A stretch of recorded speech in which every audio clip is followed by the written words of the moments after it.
2012년 사진작가 그레고르 스포에리는 1988년에 이집트 여행을 하며 찍은 사진 몇 장을 공개합니다. 이것은 공개 즉시 큰 화제가 되었는데요. 손가락의 길이가 무려 35cm에 달했기 때문이죠. 일반적인 사람의 손가락 길이가 10cm 내외인 것을 생각해 보았을 때 35cm의 손가락은 비정상적으로 큰 길이였습니다. 손가락의 길이로 추정한 신장은 무려 4m 50cm에 육박했죠. 여행 당시 카이로 북서쪽 비르후카에 위치한 농가에서 도굴꾼 노인과 만났던 적이 있다. 그는 낡은 헝겊 조각에 쌓인 곰팡내 나는 손가락을 하나 보여주었는데 그 거대한 손가락은 아무리 보아도 인간의 것으로는 보이지 않았다. 터무니없이 높은 금액을 제시해서 사들이지는 못했지만 300불을 지불하고 그것을 사진으로 찍을 수 있었다.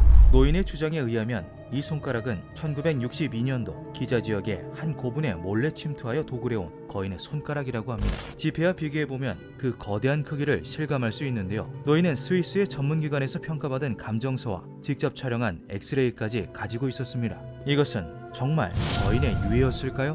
이집트에서 발견된 거인의 흔적은 이뿐만이 아닙니다. 이집트의 레크미르 고분 벽화에는 유독 거대한 사람들의 그림이 많은데요. 커다란 크기의 돌을 옮기는 사람, 기린과 신장이 비슷한 사람, 배를 미는 거대한 사람 등 평범한 일반인과는 체격이 월등히 달라 보이는 거인들이 그려져 있습니다.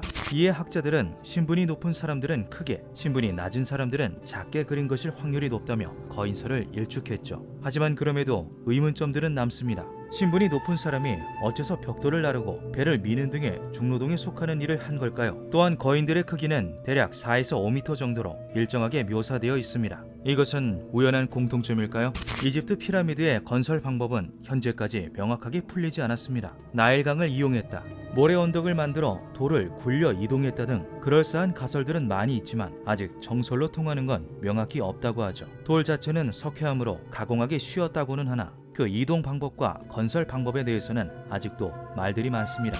피라미드 건설에 사용된 돌 하나의 평균 무게는 대략 2.5톤이라고 합니다. 이것은 1톤 트럭의 2배를 넘는 무게인데요. 피라미드 건설에는 230만 개가 넘는 돌들이 사용되었으며 크기가 제일 큰 쿠푸왕 대피라미드의 경우 147m까지 돌을 끌어올려야 했습니다. 과연 모래 언덕을 높게 쌓는 것만으로 이 모든 것이 가능했을까요? 이집트의 피라미드 연구학자 하르토 도스는 나일강과 모래 언덕만으로 피라미드를 쌓아 올린 것이라면 최소 10만 명의 일꾼과 20년의 건설 시간이 필요하다고 말했습니다. 쿠푸왕 대피라미드는 그 배에 가까운 노동력과 시간이 필요했을 거라고 하죠. 이러한 피라미드의 비상식적인 크기와 건설 방법은 단 하나의 가설로 전부 설명이 가능합니다. 바로 거인이죠.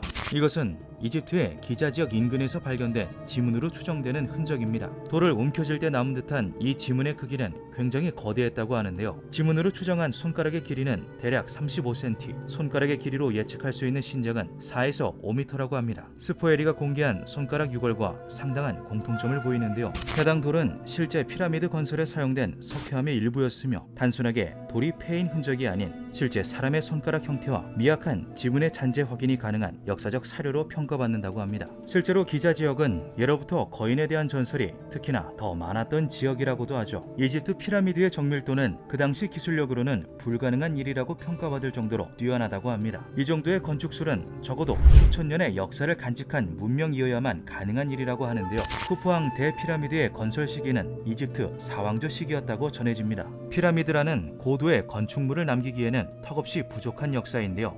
어느 날 갑자기 신의 능력을 가진 천재 기술자라도 나타난 걸까요? 이상한 것은 피라미드뿐만이 아닙니다. 스핑크스 역시 그 기원과 역사에 대해 말이 많은데요. 스핑크스를 조사한 수많은 학자들이 동일하게 꼽는 미스터리가 하나 있습니다. 스핑크스에서 눈과 비와 같은 물로 인한 침식 흔적이 관찰된다는 것이죠. 이것은 스핑크스가 습한 기후에 놓여져 있다는 것을 의미합니다. 하지만 스핑크스가 위치한 고원은 기원전 3000년 이래 비가 거의 오지 않았습니다. 잠깐 내리는 비 정도로는 정교한 건물에 침식을 발생시킬 수 없는데요. 해당 지역에 비가 많이 내렸을 거라고 추정되는 시기는 기원전 1만 년 정도는 거슬러 올라가야 한다고 합니다. 어쩌면 이집트의 유물들이 우리가 알고 있는 것보다 훨씬 오래전에 거인 문명에 의해 건설된 것은 아닐까요? 이집트의 고대 거인 문명 이론은 현재까지 이런저런 토론이 이어지고 있지만 명확한 해답을 내놓지는 못하고 있습니다. 고대 이집트학의 아버지라 불리는 장 프란시스 챔폴리오는 이에 대해 이렇게 말했습니다. 피라미드 건설 미스터리를 상식적으로 해결할 수 있는 가장 심플하고 일리 있는 해석은 이것의 주인이 거인이라고 생각하는 것이다. 이집트의 거대하고 뛰어난 문명은 정말 거인에 의해서 만들어진 걸까요? 기묘한 밤이었습니다.